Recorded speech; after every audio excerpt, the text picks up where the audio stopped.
Welcome to Tech Tuesday on the Final Boss podcast, where innovation meets attitude and the future gets decoded one byte at a time. I'm your host, Turbo the CEO, and your co-host, Mike Foth.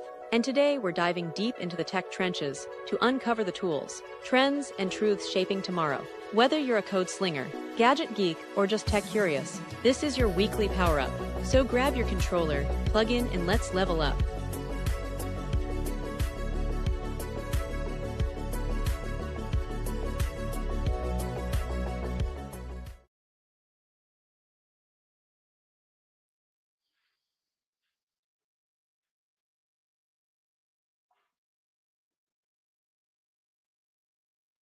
Oh, here we are. Look at that. Look at that. All right.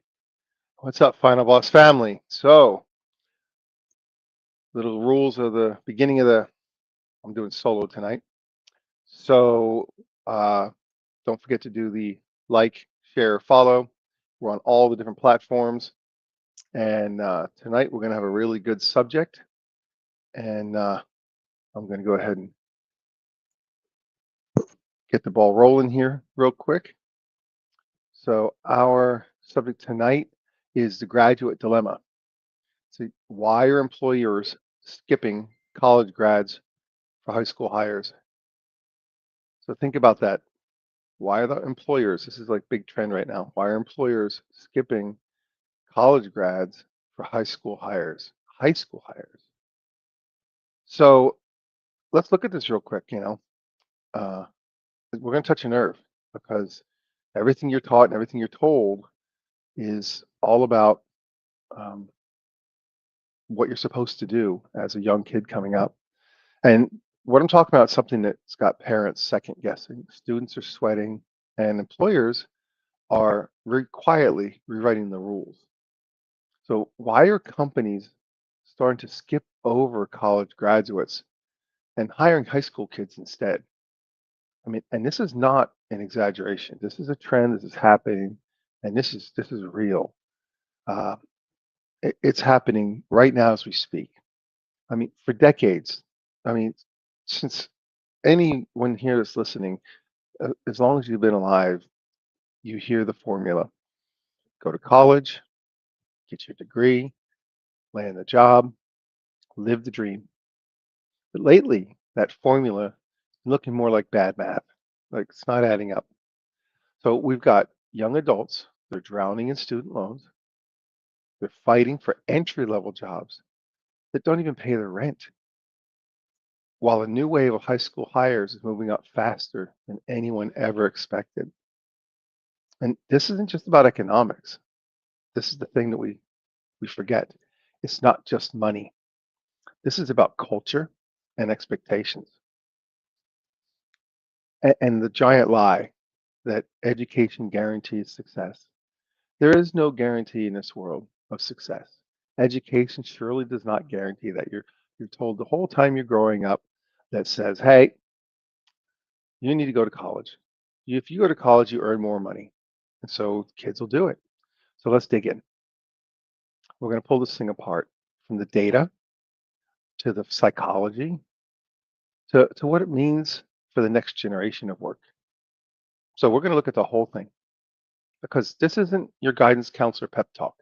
If anything, this is the final boss mode where we strip out the fluff, look at the real causes, and ask the question that everyone else avoids. Has the college dream expired? I mean, look, the diploma isn't dead, but its resale value just tanked. So let's look at the raw numbers because the surface story alone, that'll make you blink twice and go, wait, what? You're like, did I hear that right? Is that really what's happening? So surveys this year in 2025 show 1 in 8 employers say flat out, listen to me, they won't hire new college grads in 2025. 1 in 8 employers. That's not a small thing. And this isn't ones that might or change their philosophy.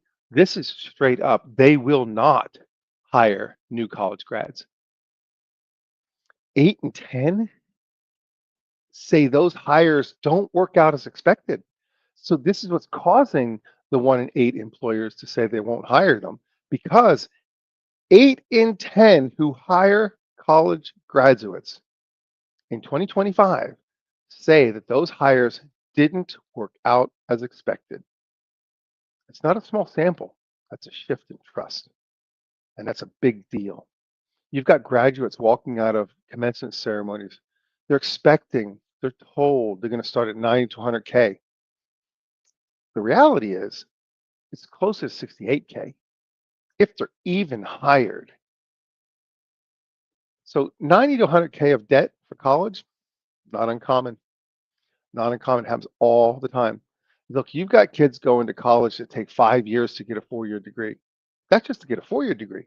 That doesn't count trying to go after a master's degree or a PhD. You can take those numbers and just keep bumping them up and up and up. So the employers are seeing a pattern. Smart on paper, shaky in practice, degrees without depth. The people who can quote theory but can't manage themselves when the Wi-Fi goes down. So that's saying something when these folks are hooked on personal devices, their cell phones and technology, but not technology that benefits the company. So look, it's not every grad. This is not a blanket statement saying everybody that goes to college is useless. I'm not saying that. There are some amazing, hungry young people out there, but the pattern matters because perception is reality in hiring. That's all you have. When you hire someone, all you have is the perception. All you have is what do you see during the interview process? What are these folks bringing to the table? You don't know. You haven't been around them. You have to hire them based on what you feel and what you think. So perception is everything. That's why resumes and cover letters are so important. Because if your resume is not looking good on the surface and your cover letter doesn't look good on the surface, you don't tend to get the interview.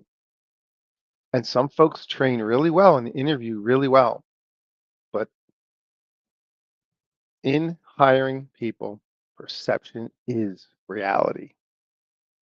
And the perception forming right now, it's brutal. Degrees are no longer a guarantee of competence. It used to be that when you got a degree, the employers could feel you knew something. You have proven yourself over a certain period of time that you can accomplish tasks. So what's happening? Why did a symbol of achievement, which is what that is, a college degree is a symbol of achievement, turn into a liability? It's not that employees, they don't hate education. They're just done paying extra for candidates who can't deliver real world results. That's what the employers need. They need people that they bring on who can produce. They're tired of the mismatch. Look, it's the inflation of expectations without the inflation of skill. Think about that. Inflation of expectations. They hire people who want more but can't deliver the value which justifies the more. Look, the job market isn't rejecting education, it's rejecting entitlement. These kids coming out of college are told how wonderful they are, and that's not matching up, not in the real world, because in the real world, it's a whole different story. Let's talk about what's behind the shift. Why are the employers pulling back? What's behind this shift? Because there is logic under all the frustration. It's logical. Every business decision for every business owner always comes down to cost versus value. They're not going to spend money where they don't need to, and they want value when they do spend money. That's just business 101. Think about it. If you're an employer and you hire a high school diploma graduate who shows up early, learns fast, takes direction, and costs $18 an hour, okay? Or a a college grad who expects 70K a year. They want hybrid work. They get offended by any feedback. Which one's a safer bet? Where are you going to go? You're going to hire the kid who has no experience, but you'll teach him everything he needs to know, and he'll take direction, and he's hungry to learn and hungry to grow. Or do you want someone who comes in and says, I want to work from home? And when you give me feedback, I'm offended. I'm offended that you tell me that I don't work hard. I'm offended that you say that my work is not good. Do you want the hassle? I don't want the hassle. Who would want the hassle? And that's not cynicism, that's economics. Look, they're not anti degree. Employers are anti risk. It's the risk. They've learned the hard way that potential on paper doesn't always equal performance in practice. It just doesn't. 1 + 1 is not 11. 1 + 1 = 2. And let's be real. Colleges are teaching the students how to think. The market needs people who know how to execute. To see they sound the same, but they're very, very different. Look, you can teach theory in 4 years. Absolutely.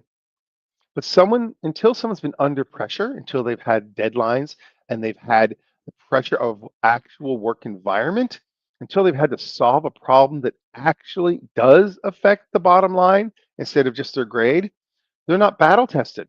They have no real world experience. And if you don't have real world experience, where's your value? And think about this. This is where the high school hires, the kids coming out of high school, get hired right out of high school. They're surprising everyone.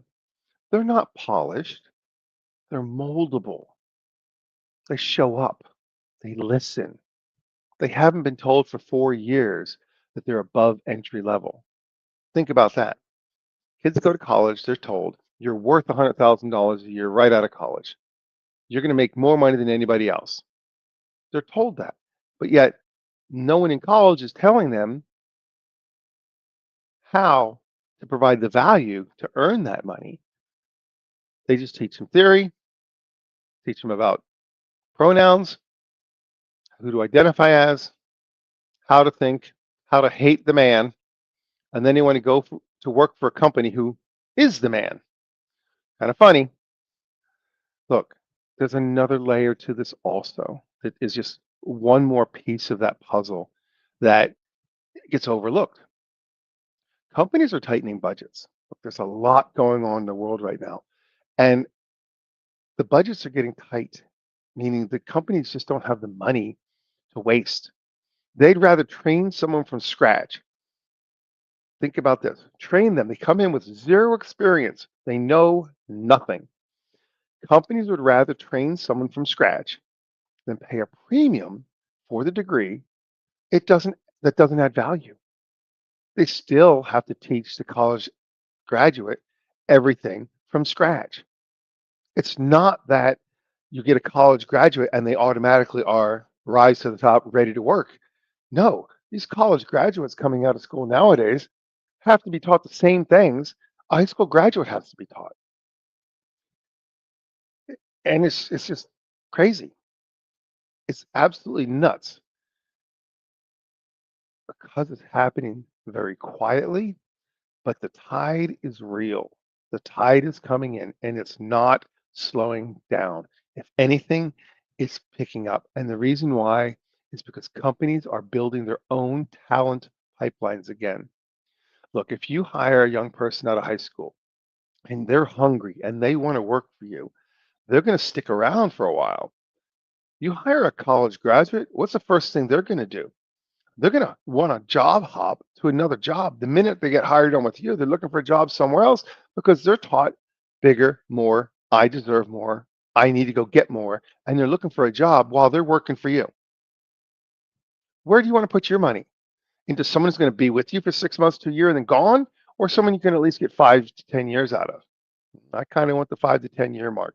I want to have people who are going to stay with me over the long haul if I'm investing time, effort, and energy into them. That's called return on investment. It's not about rejecting knowledge. It's about rejecting the mismatch between cost and value, because that's the thing, cost and value. And this leads us into the next part of this topic, which is the broken promise of higher education. Think about this. We've talked about these kids are told to go to college, get the job, you'll make all this money more than someone who doesn't go to college. You're told that. The kids ask any kid coming out of high school right now what they're told by the guidance counselors. Just ask any one of them.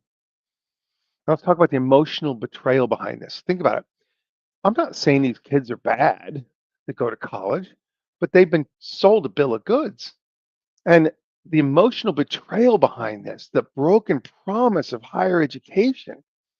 Look, for decades, college wasn't just an option. It was the only acceptable path. It was the only way to succeed. If you didn't go, you were told you'd end up working for those who did go to college. Parents repeated it, schools reinforced it, society even built it into our identity. But here's the thing, the numbers don't lie. Think about this.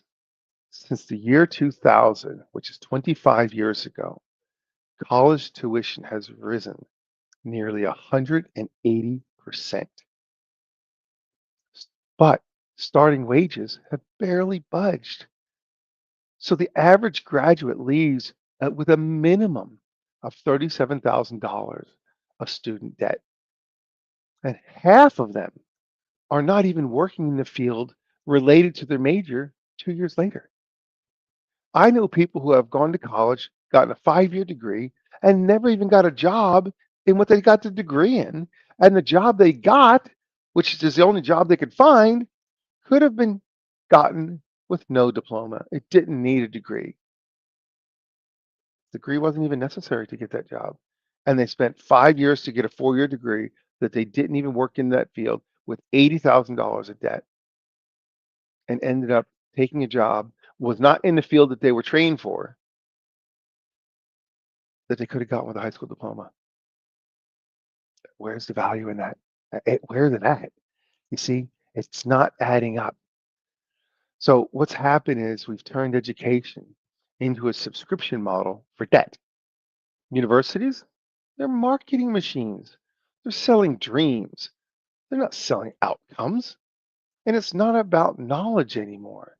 It's about enrollment. Enrollment, that's what drives colleges. The college isn't accountable if you fail.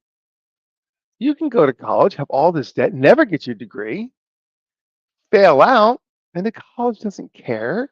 They don't care about helping you. But the debt collector comes, you're going to get paid either way. Those college loans, those student loans are going to come up for, payment time. And here's where it stings. The college advantage the so-called wage premium, used to be between 40 and 50%. Okay, so the advantage was 40 to 50% more money you could make if you had a degree. That used to be the advantage. But now it's closer to 8 to 10%. So that's within the margin of error of a motivated tradesman or a coder who learned online, didn't go to school at all. Look, the real truth here is this. College didn't fail because it stopped caring and its people stopped caring. It failed because it stopped delivering. College lost its way. The truth is, they promised transformation, but too often sold tradition. I mean, degrees used to open doors, but now there's just a cover charge to an empty club. There's nothing there. And you pay all this money to have something that was supposed to give you a heads up so you could live a comfortable life and be good and solid in the marketplace. But not anymore. You're lucky to even get a job. And if you're going to college, you better be working while you're in college. You can't just go to college anymore and then get out and get a job. You better have some job experience before you get your degree. Otherwise, you're never even going to get a job because you don't get it. Look, there's three things that matter in the employment world. Number one, education has been a big deal. Now, and I don't mean college education, but having some kind of education, some schooling in certain fields is very important. The second thing that's important to employers is experience. It is big time experience. Have you worked and have you worked in a job which is similar to the job you're going into? So do you have experience? That helps a lot. And then the third one, the one that's overlooked, is certifications. Because what college degrees used to have, which was they used to have um, a degree of understanding that you had knowledge when you had the degree. Now, certifications prove you have the knowledge because if you don't have the knowledge, you don't get certified. And if you're not certified, then the employer sees that and will value certifications higher than education because at least with the certification, you have proven you have knowledge and you know the field. Now, here's where things flip. Okay. There's new alternatives. This isn't doom and gloom. But for a lot of young people, this is actually the most exciting time for decades. The reason why is the gates are coming down. So when I say the gates are coming down, it used to be that you had the bouncer at the door and you had to go through the bouncer to get into the club. Now the bouncer is just letting people in. They're not looking for that degree anymore to say, I've got my degree. They're allowing folks to come in without all those requirements. Amazon, Google, IBM, Tesla, they've all dropped their degree requirements for the major roles. Okay. The major roles. They're seeing skills-based hiring is becoming the new normal. If you can prove it, you can earn it. Hands-on tests. And I'm going to give you an example. A motivated 18-year-old can grab an IT certification, spend a year apprenticing, and can be earning 70 grand a year by 20 without a dollar of debt. And in the IT field, which is the field that I specialize in, there's certain certifications which are attainable. If you want to get into IT at all, you go and get it's called your A plus certification from CompTIA. You can study for it. There's books for it. You can watch videos for it. And then you go take the test. You pass the test, you're certified. You put that on your resume. You have a certification. Then if you want to get into a field which has a little higher level of expectation, get a couple more certifications. And I like to say get 3 or 4 certifications under your belt because then it shows an employer that you have depth and breadth across the industry, not just in one field or one area. And you can do that with no debt. And that's the thing. No debt. That's not hype. That's the new trade school. Look, there's videos out there that you can watch. There's one that's called Professor Messer. Shout out to that guy. He does some good stuff. You can watch his stuff, pay for his class, and get certified and go through his stuff to get certified. And it helps. I'm not saying it's the only tool you need, but it's a good tool to push you down that path or down that road without paying a professor in a college, right? So you're going to get your education through the internet. And there's a lot of free education out there, free stuff. And you can take the free classes all over the place and not spend money. You don't have to spend money to get education anymore. And not if you don't want to. You know, we've entered a proof economy where showing beats telling, demonstration beats decoration. It's just the reality of where we are. And that's the twist. The underdogs are catching up. The kids who couldn't afford to go to college are catching up and they're able to make as much or more money than the kids who went to college. Think about that. That's crazy.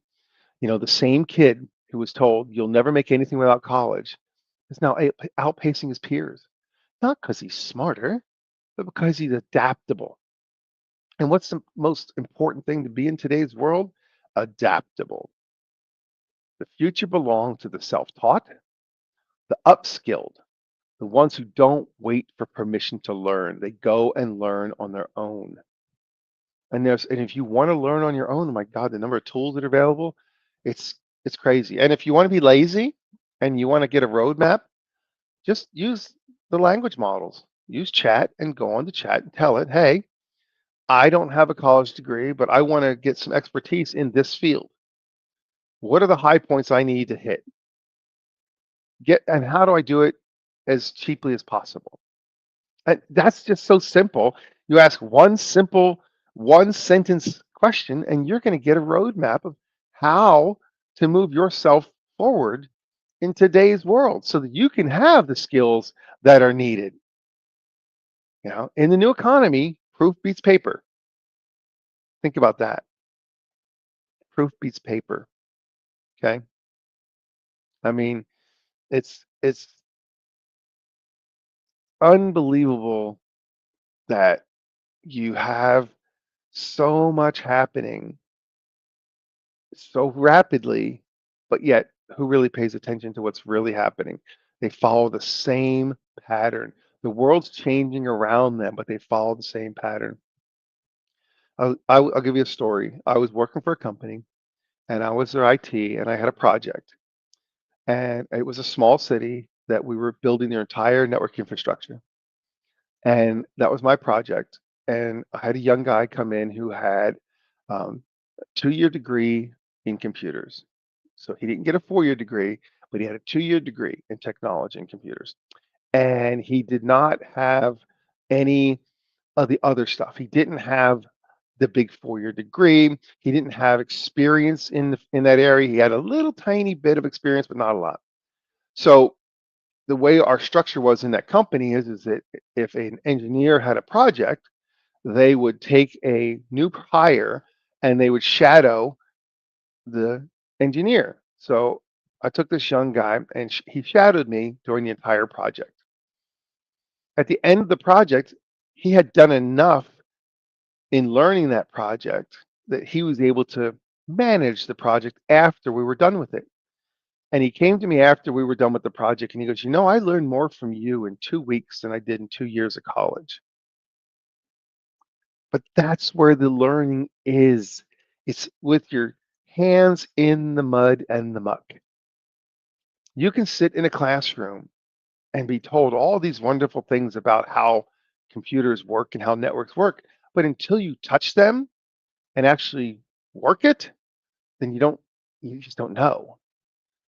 Same thing happens with bricklayers. Same thing happens with carpenters. Same thing happens with even chefs, for God's sake. A chef doesn't just become a great chef.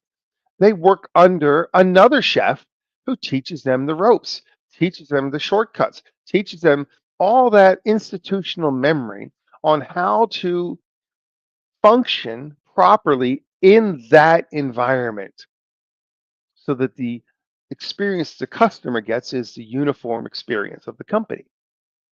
So someone doesn't just go get a cooking degree and just suddenly they're a chef. They have to apprentice under someone who knows the ropes. That's how the majority of real education happens, is on the job training. You heard OJT, on the job training. It is where the crap hits the fan, you know? So now let's talk about, and I'm going to call this a shadow layer. This is culture, entitlement, and the TikTok generation. So we're going to go into the gray zone here. So this is the part that's kind of like, fascinating. So underneath all the economics is something deeper. It is truly a culture war. And we always had the boomers when they came into the workplace, the folks from the great generation hated the boomers. And then when the boomers were in charge, they hated the folks that were the Gen Xers and they complained about them. And then when the Gen Xers got in charge, Gen Xers and boomers hated the millennials. But guess what? The millennials are getting old now. So you have millennials who are now in charge, and they're losing their mind over Gen Z. They're just losing their minds over them. But saying older managers that are still Gen Xers and millennials that are managers, but they're a little older and they're not brand new kids. They say that Gen Z doesn't want to work. But Gen Z, on the other hand, says management doesn't want to evolve. And you go, okay, both are right, but both are wrong. We've got a soft skills crisis here. Things that matter to corporate structure, okay? Punctuality, meaning show up on time every day, don't be late. If your shift starts at 8, when should you be there? Now, in my generation, it was 15 minutes early is on time. That way, when the clock ticks and you start your work, you're ready to work when the clock goes 8 o'clock. You're ready to work right then, right there. So you do all your little pre stuff when you get to work prior to you going on shift. That way, you're giving the company the value right out of the gate at 8 o'clock in the morning, right out of the gate. The next thing in soft skills, we're having a crisis, and it's communication. These, these Gen Z kids don't communicate the same way that we used to communicate over decades in a very similar fashion. You have also accountability. Instead of saying, I made a mistake, I was wrong, your newer generation tends to point fingers and blame and play the blame game on everybody else and pull the victim card. And they try to be the biggest victim. The bigger a victim they are, the happier they are, it seems like. But that's what you're seeing with the new generation. It's a culture shift. But even, and this is the one we've talked about multiple times on multiple sessions, we've talked about attention span. And we've talked about what's happening with the diminishing attention span. Now imagine you got what's called a linker. A linker is an individual who has had technology in their hands pretty much since birth. So do you think you're going to separate their personal device from them? No. Do they have attention spans like a gnat? Okay. So now I'm put a lot on Gen Z, but I'm not blaming Gen Z for these things. These are things that happen. They happen because the way these children are educated, the way they're taught. That a lot of schools have gotten rid of shop class. They've gotten rid of home ec. They've gotten rid of the hard skills that teach you the reality of how the world works. So when your kid comes out of high school, should they know how to budget, balance a checkbook, change the oil in their car, plan a meal, okay? All those skills. Should they know how to mend their clothes, repair, and do basic household maintenance? Kids should know these things. Should they know how to cook from scratch, clean, like clean the house? Should they know how to do these things? Yes. But we're having a big gap where these kids are not even being taught these skills anywhere.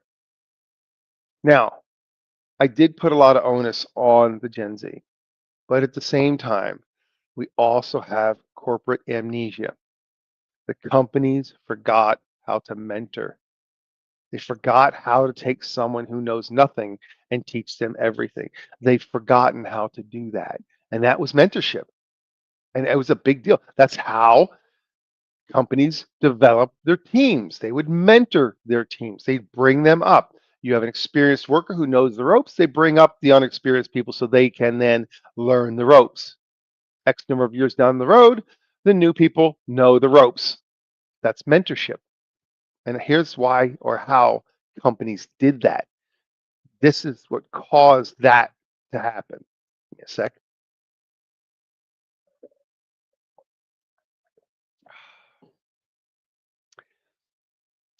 Companies cut their training budgets. Now, you remember earlier I talked about the companies are budget conscious. They're cutting the amount of money that they spend on things because their cost of everything is going up. The profit margins are not going up at the same level. So what companies will naturally do is they're going to cut the fat. They're going to cut costs. They're going to trim the outgo. So one of the first places that companies cut money is in training budgets. Think about that. How do you get your new people up to speed? Train them. Budget to train them. Budget that a new person coming on board who's getting mentored is not going to be productive for a certain period of time because they're being mentored, because they're being trained.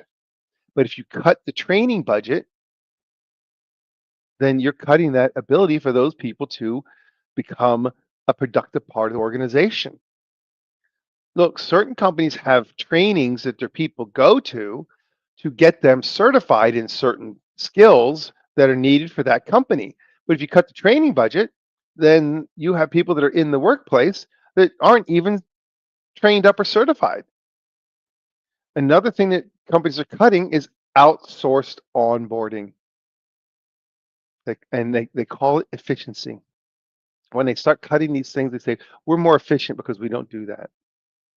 So now, when you hire a 22-year-old who's never had a real mentor, they complain about immaturity. What do you expect? No one has ever, a lot of these young kids have not had mentors. They need someone to show them how things are supposed to work. That's critical, critical. And what do you expect? Look, we've replaced apprenticeships with algorithms and wonder why nobody learns resilience anymore. It's just crazy, you know? Again, we come down to perception. Look, perception drives narrative. If an employer sees one kid glued to TikTok on a break, it colors how they see the entire generation. They look at all of them. Look, here's the truth. Gen Z didn't kill the work ethic. They just watched millennials get burned by it. And you say, well, how did that happen? I don't, what are you talking about? We complain that the millennials don't work very hard. Actually, yeah, they do. Because here's what happens. Gen Z sees that loyalty was not rewarded. They saw burnout glorified, which is, think about this.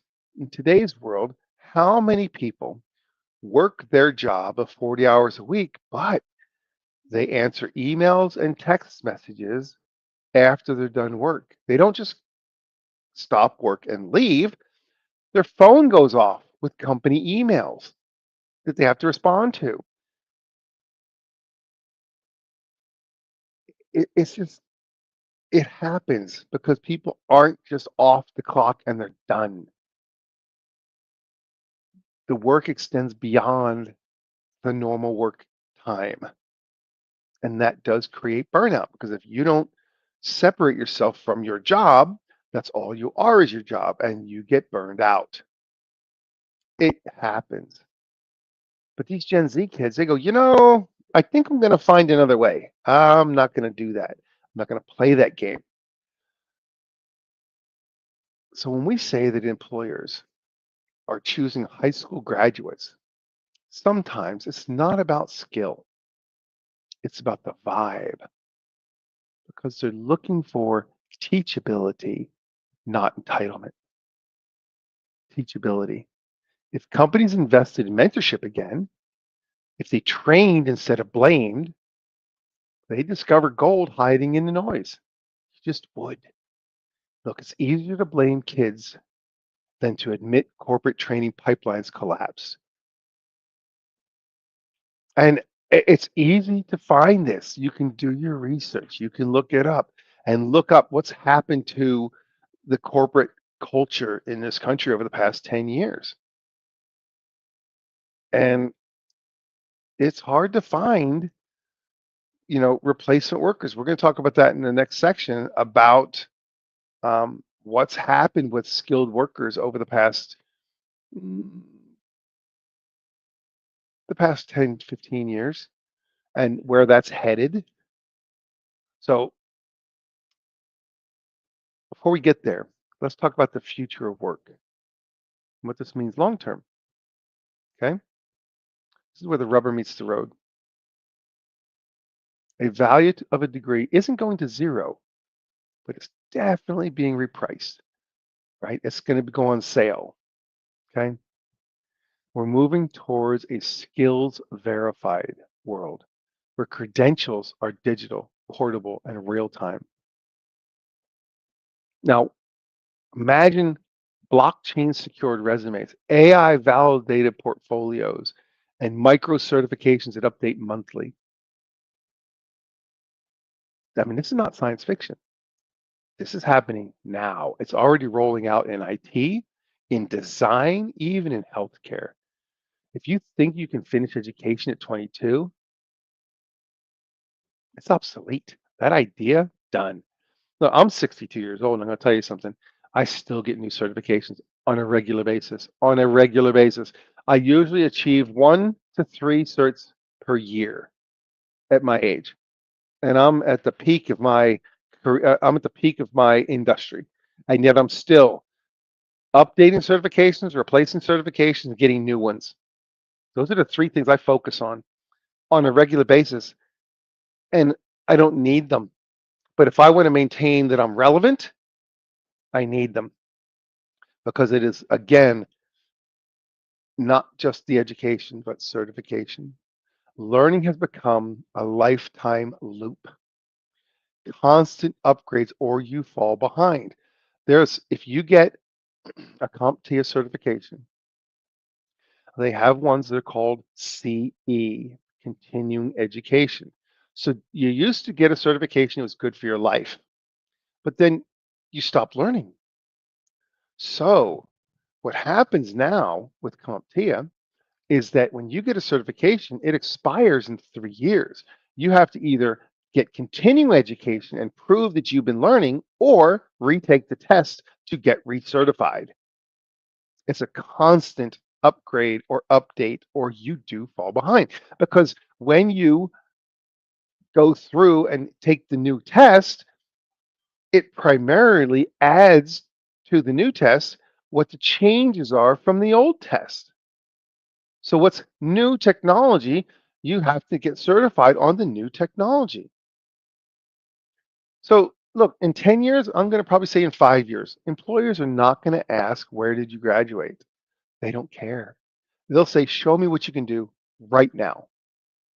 Now, that's liberating and terrifying all at once because it means opportunities open, which is fantastic, but only to those willing to keep evolving. Keep evolving, move forward, and you have a chance at long term success. This is the future of merit. It's fluid, it's decentralized, it's earned, and it's not inherited. And if you understand that basic premise, you're already ahead of the power curve. You're ahead of the curve. You already know. Look, I have to earn everything I do, and I have to move forward at all times.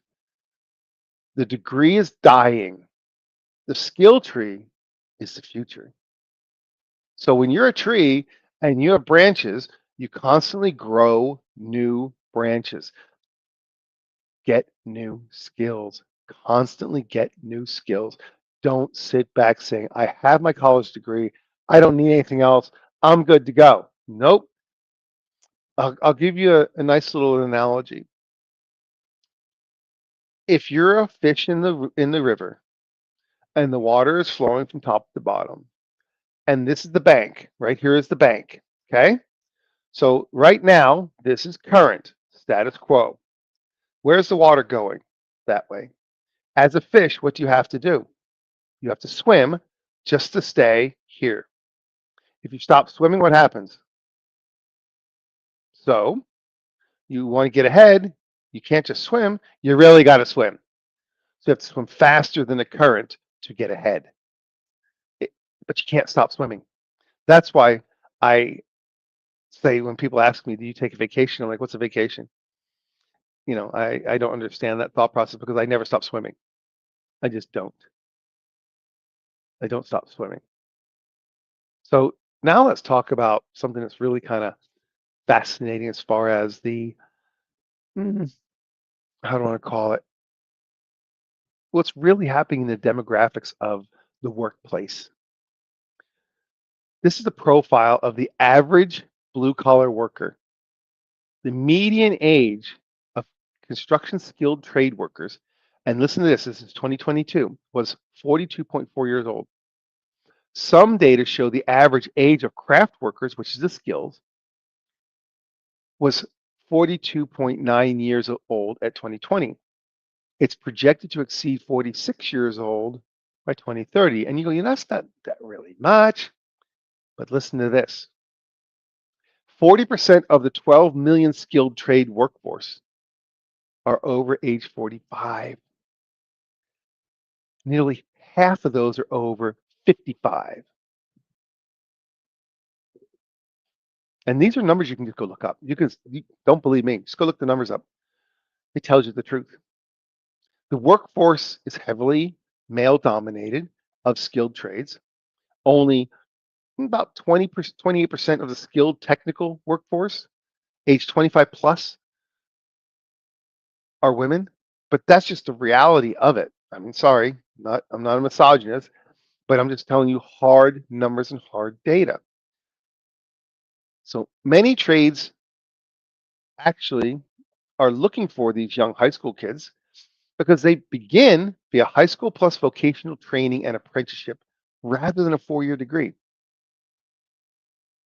If you can go to get your high school diploma, go to vocational training or a trade school / apprentice, you usually, if you do an apprenticeship, you can get paid a little bit while you're doing it. So you don't get paid big dollars, but you get enough that you can get by while you're learning the skill, so then you can become higher skilled, more money.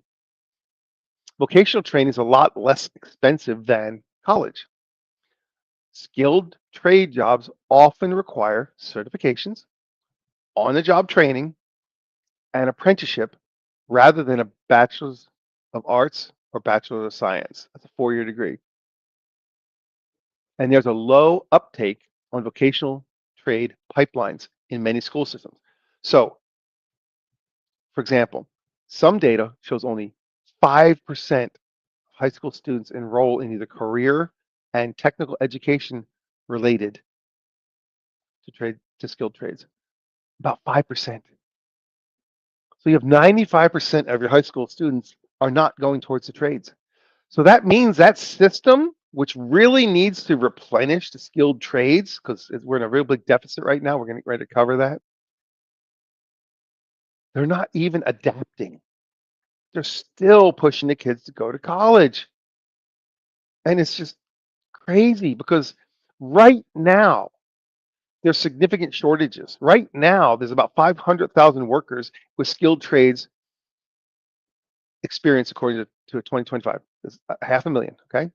Short, not enough.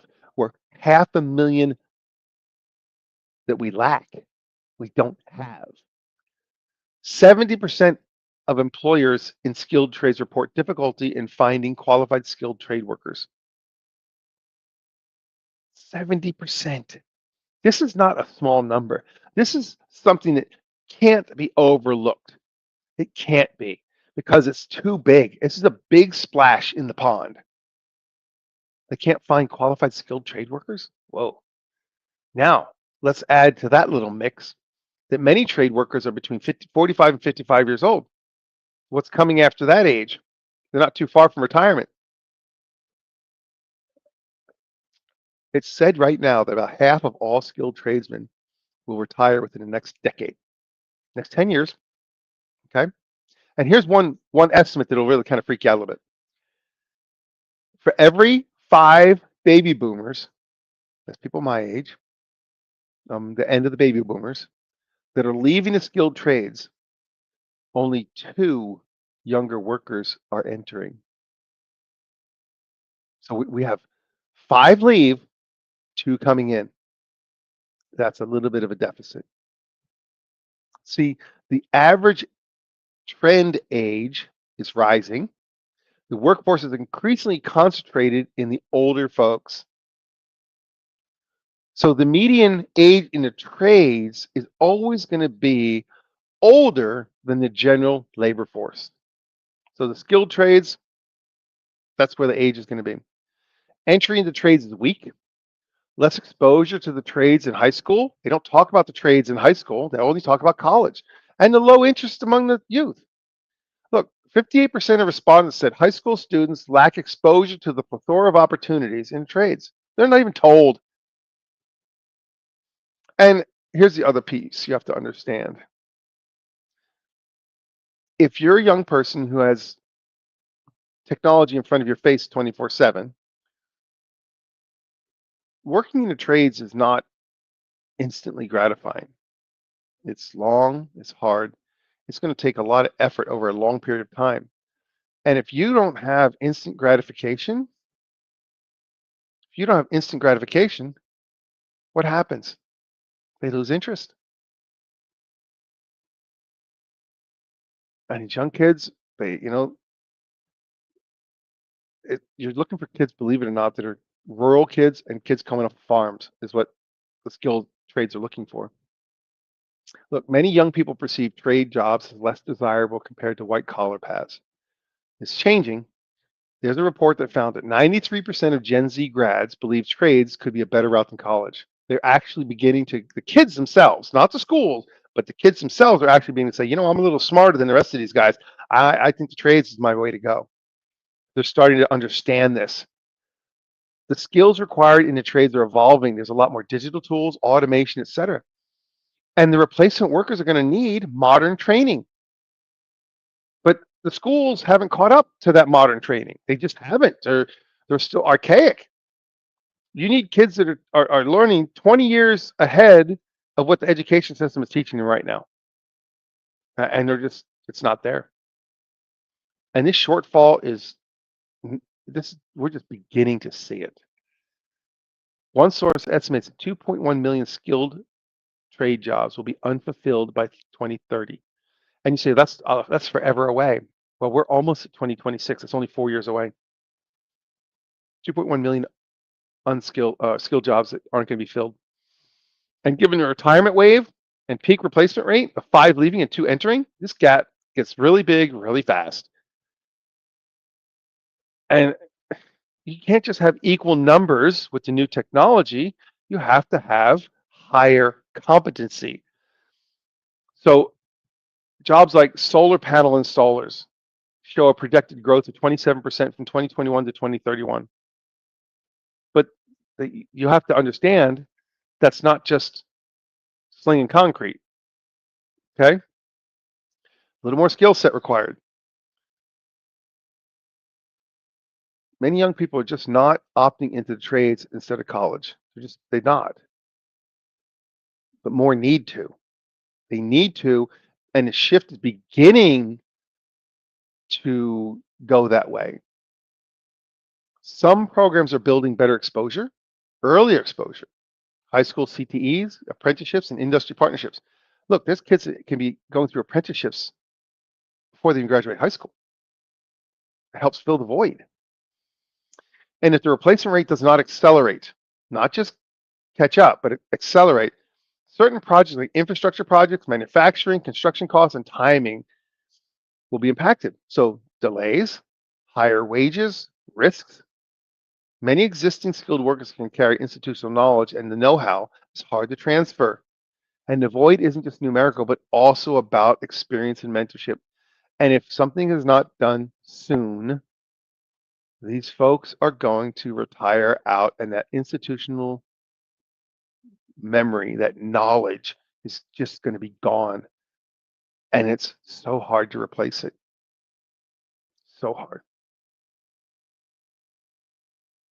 Yeah, and the new folks coming in, they have to not just learn the manual way to do it, they also have to learn the automated, the new digital stuff. You'd have to. So, the void isn't just numbers, it is about culture. If we don't have the skilled trades, our society as we know it is going to suffer. Who's going to repair the roads? Who's going to build the new buildings? Who's, all these things that have to be done. Who's going to do it if we don't have skilled workers to get it done? It's just, it's going to make it so that it becomes very, very difficult to maintain our way of life when we don't have the ability to maintain the infrastructure. that keeps us in this comfortable way of life. It's that's where we're going. And we're talking electricians, plumbers, HVAC, machinists. Okay. These are major, major areas of our society that are required to keep us going.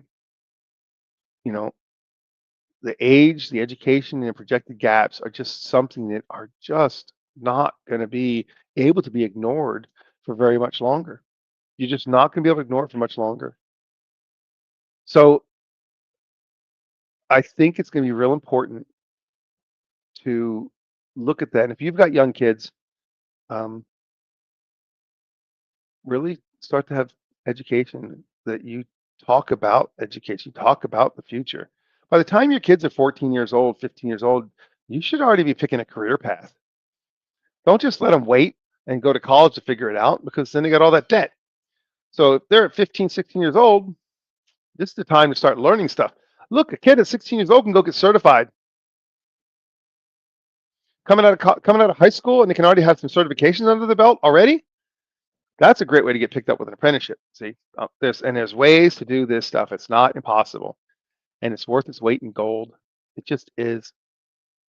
And the opportunities for these young kids are just gonna be through the roof. It just is because again, the older folks are going to be out of the workforce before you know it. Before you know it, they're just going to be gone. You know, and then what? And then what? So, about wrapping up here, I like to say the normal things, which is good afternoon. Oh, good morning, good afternoon, good evening, good night. I like to also say, always look for the door, because if you watch the movie, you know, always look for the door, and don't stop looking for the door because the door is worth going after. It just is.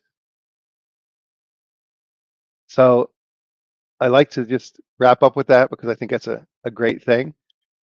And let's see if Dwight's going to pick back up and join us. If he can hear us, he's going to come in and say hello for a moment. He may, but he may not. So, huh, all right. Well, Dwight, if you're out there, come on in. We'll get to chit chat with you for just a minute, looking to see if he's coming on board, but maybe not. So it's not the end of the world what we see. Everything that we talk about here is, of course, for entertainment purposes only. You know, I don't predict anything. I'm not Nostradamus. Um, I just don't predict. I I like to really try to be as practical as possible and to try to bring to these conversations another perspective because we need multiple perspectives. We can't just look at things from one direction. We have to look at things from more than one viewpoint.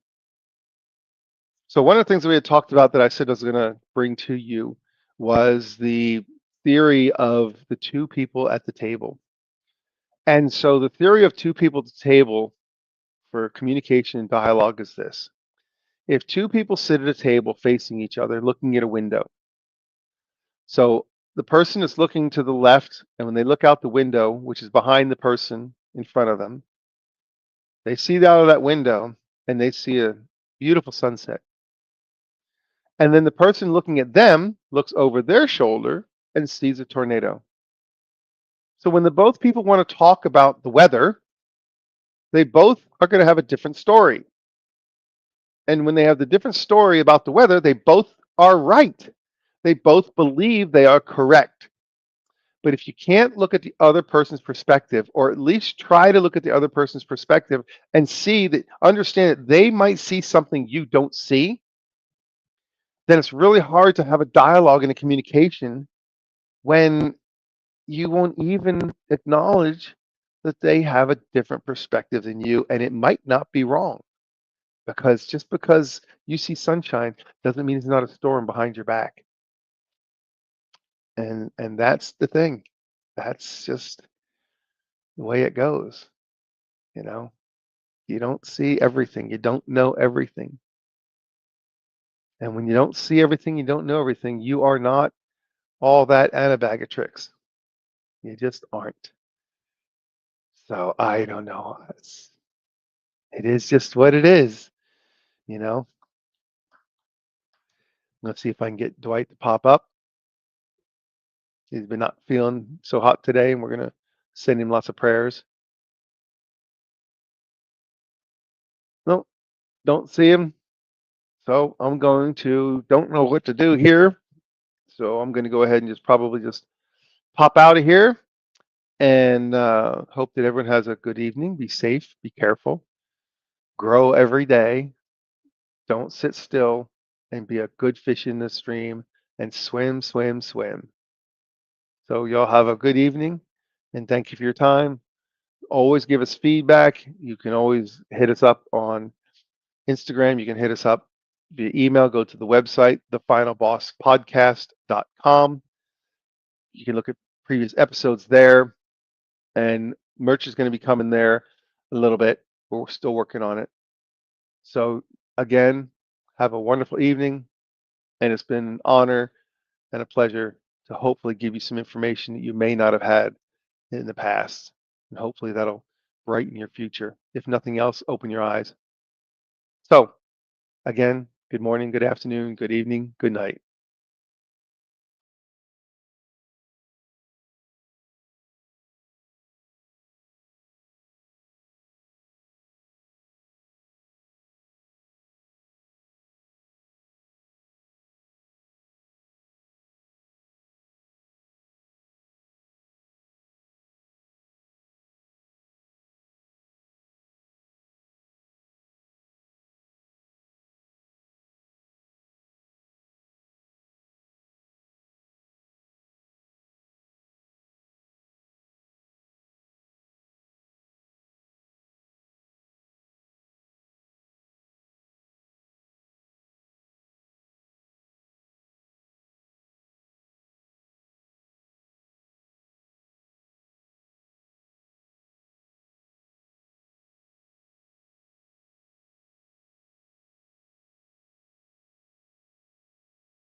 Welcome to the Final Boss Podcast, where microphones and mushroom clouds collide in the most mind-blowing chats.